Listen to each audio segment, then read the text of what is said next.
سلام دوستان، خوش اومدید به یه ویدیو دیگه. الان دارید چشم من نگاه میکنید. بعد بچه ها الان دارید از چشم من نگاه میکنید، پشماتون بریزه. از چشم من نگاه میکنید. اگه دوست دارید این دختر کوچولو هم توی ویدیومون بیاریم، همین الان دکمه لایک رو بزنید. اصلا این بیاره تو ویدیوش.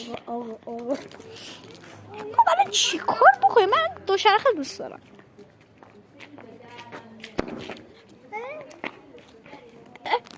دیدی؟ بو برنج بیاد. کی برنج درست کرده برم بخورم؟ کی برنج درست کرده برم بخورم؟ کی برنج کرده؟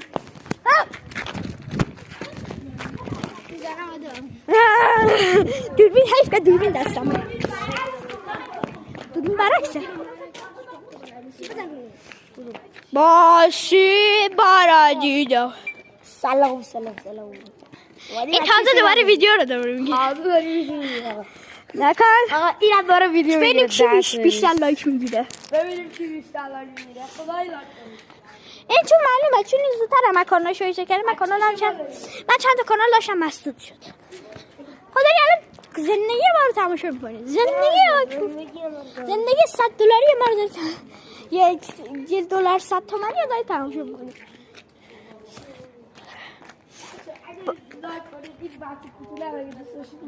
اینم که دیدید، اینو 100% دیدید. اینو 100% دیدید. اینو اگه میخواید بیاریم حتما دکمه لایک رو بزنید و توی کامنت ها بنویسید بچه کودک. نه بچه، هر کدوم که هر چی دوست داشتید کامنت کنید، یا کودک یا بچه، فقط همین.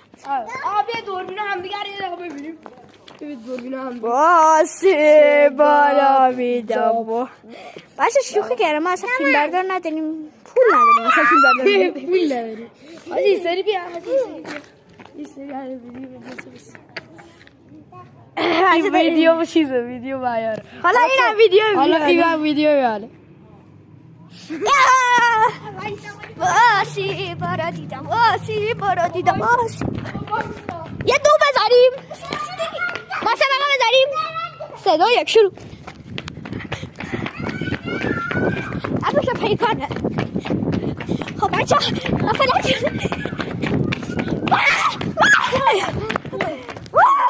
لحظه آخر زنگ جلازم. نه من از همه پارساره. خب بچه خداحافظ.